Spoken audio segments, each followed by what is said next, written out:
Hello, dear project manager, and welcome to Introduction course to SEO. In this course, we will focus on those topics which are the most common ones for project managers working in ScandiWeb.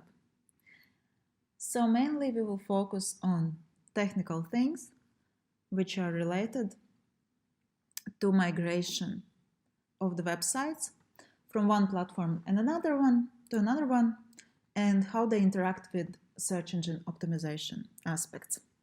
But before we go into details, let's get some big picture about how SEO works and what are the main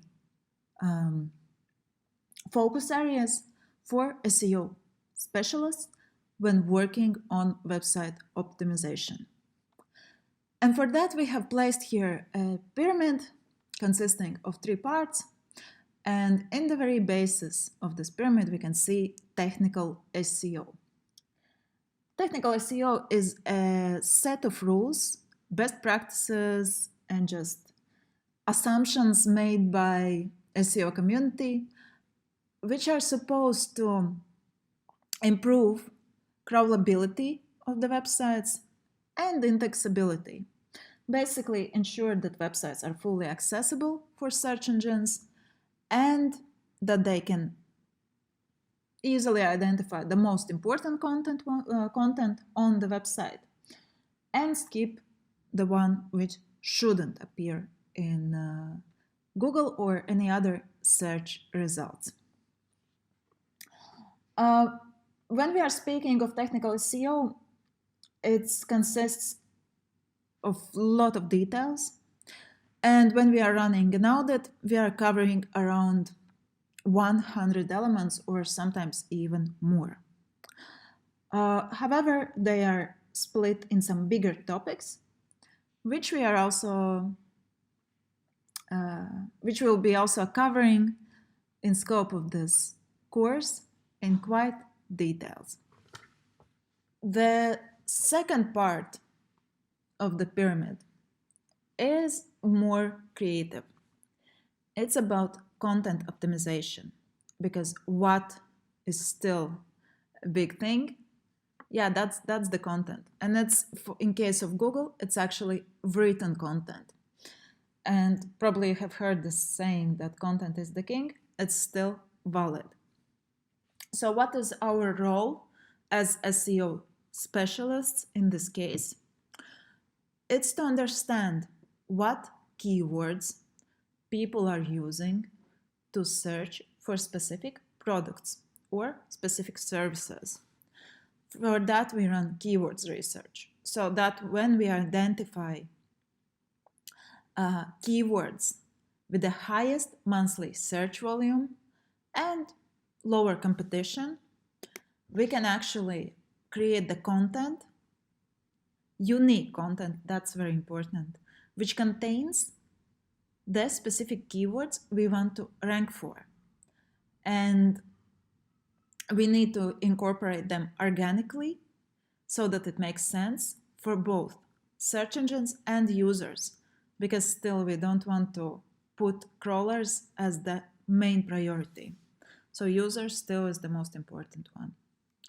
Once we have created the content, we implement it on the website, on PLP, or maybe create some new landing page, or simply edit meta title or meta description to make sure that keywords are there. So it really depends from project and project.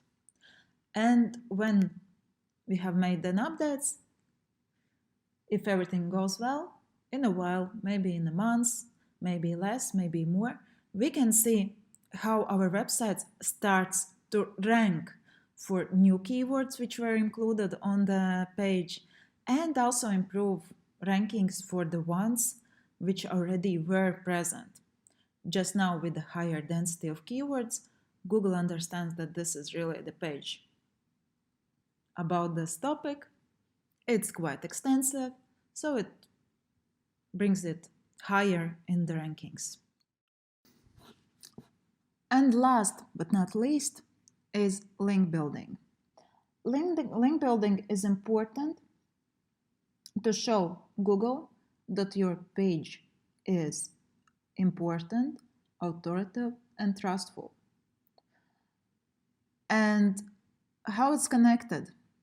The idea is that well-known websites and basically known brands and trustful brands are quoted often, and people are sharing links to such websites in blogs, in forums, news portals are writing about them, social media shares, etc., etc. So um, obviously people talk about not so good things as well, but overall um, known brands should have more backlinks.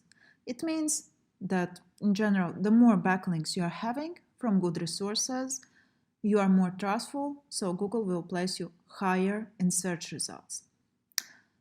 So let's see a practical example. For example, ScandiWeb would like to rank for Magento Development Agency in New York. Why not? So for that, first of all, we need to create a page containing keywords related to New York City and Magento development. And first, overall, discover this topic from various perspectives. So we have this page, and if we have done our job well,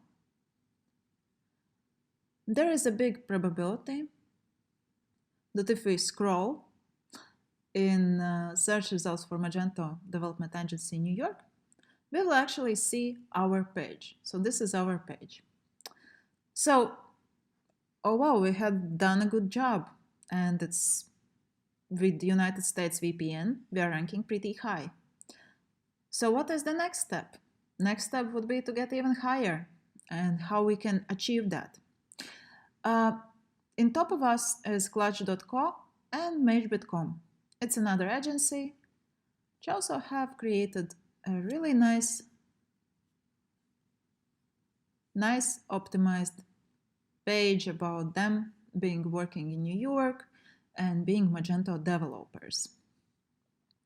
However, what is happening is that we can look in SEO tools and actually see that MageBit has more backlinks and more referring domains pointing to their page about New York City.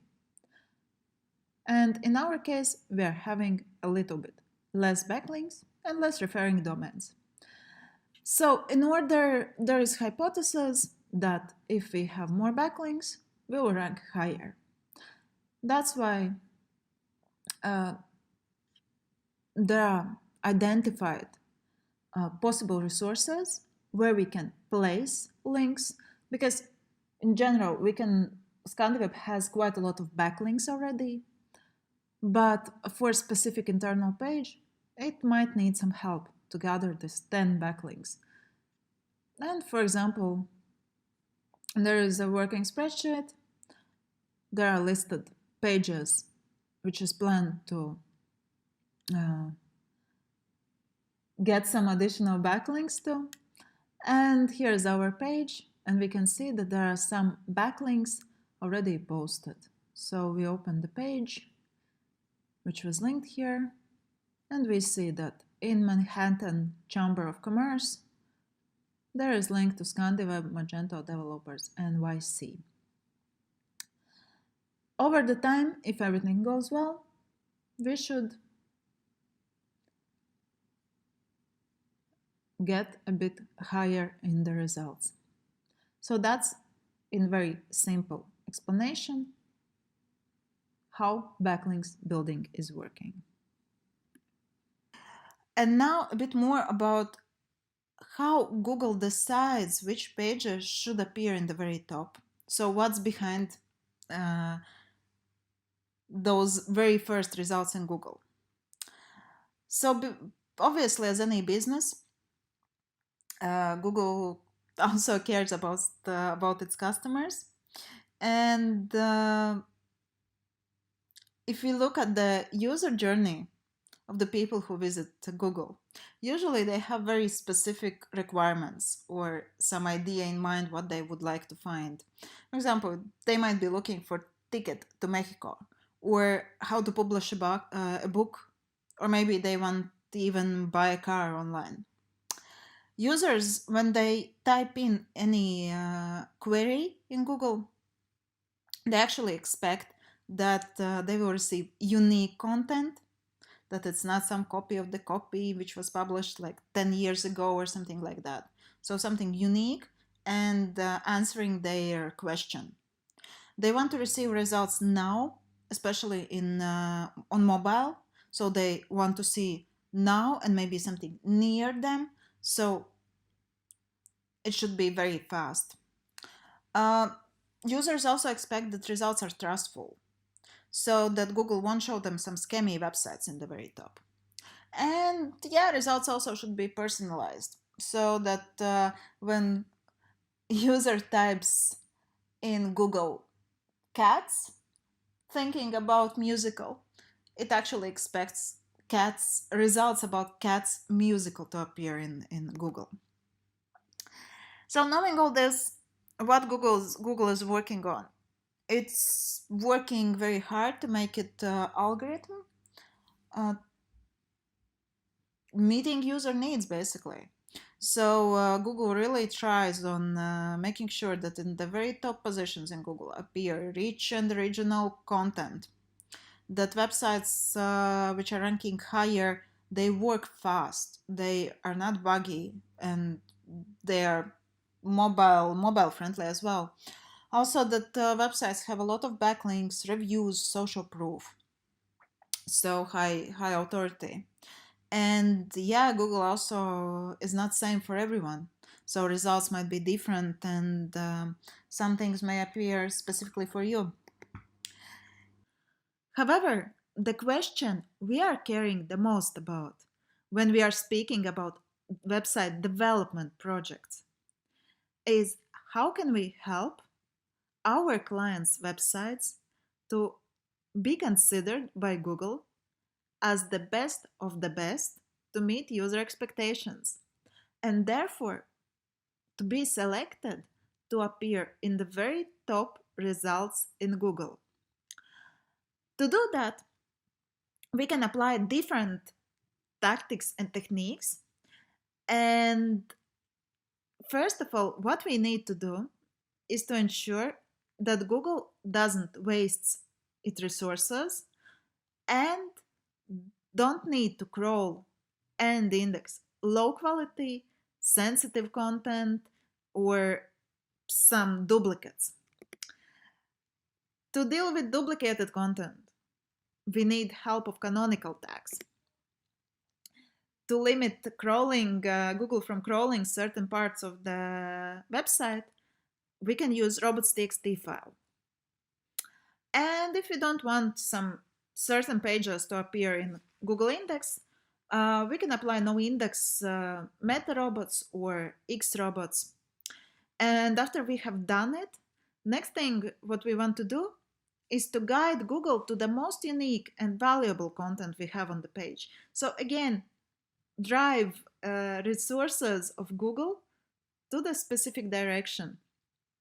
Because even though Google is like really big and basically covers almost all the internet, still it has its limitations.